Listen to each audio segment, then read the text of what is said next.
I want to make sure that I master life, that at the end of life, I can look back at it and not have a lot of regrets. Life is filled with opportunities for you and I to be able to regret what we have done. But your character must be at a place where you live in your life without regrets. No regrets from you.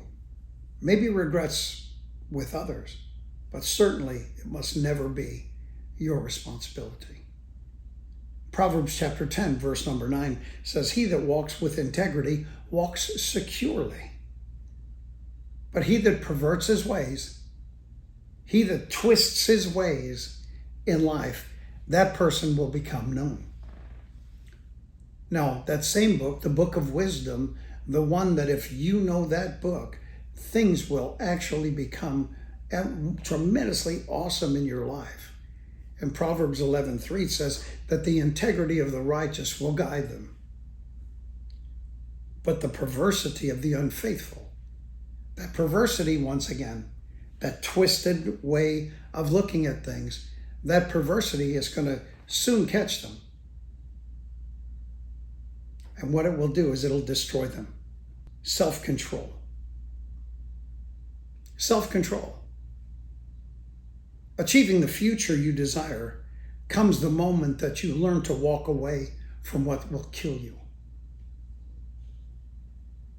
Achieving the future. Self-control. One of the things that is true is that if a man can control the food that he eats, he can actually control the rest of his life.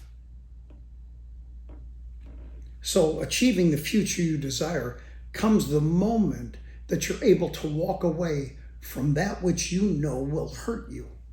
Mahatma Gandhi said this. He said, "Not to have control over self is like sailing in a rudderless ship, bound to break to pieces on coming in contact with the very first rock."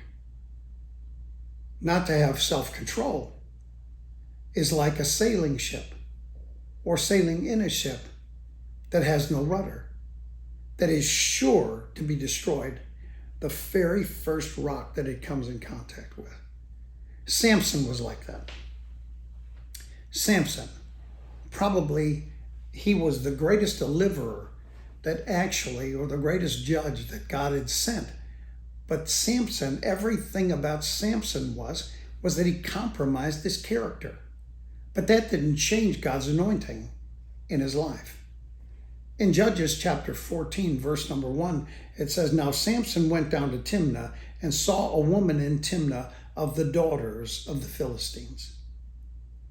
So he went and told his father and mother, saying, I've seen a daughter or a woman in Timnah of the daughters of the Philistines. Now therefore get her to me as my wife." Now isn't that interesting?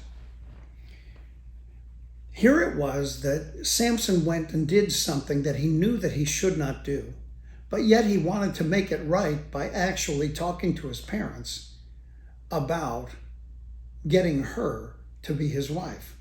His parents responded and said, his father and mother said to him, "Is there no woman among the daughters of your brothers, or among all my people, that you must get a wife from the uncircumcised Philistines?" And Samson said to his father, "Get her for me, for she pleases me well."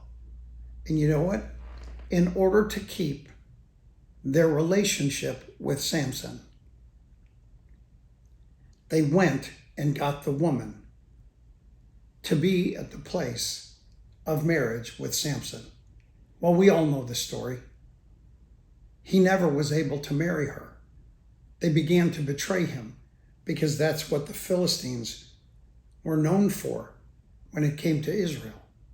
They deceived him, and he never got married. His wife was given to the best man. And Samson's life from that moment on continued to tumble backwards because Samson had no self-control.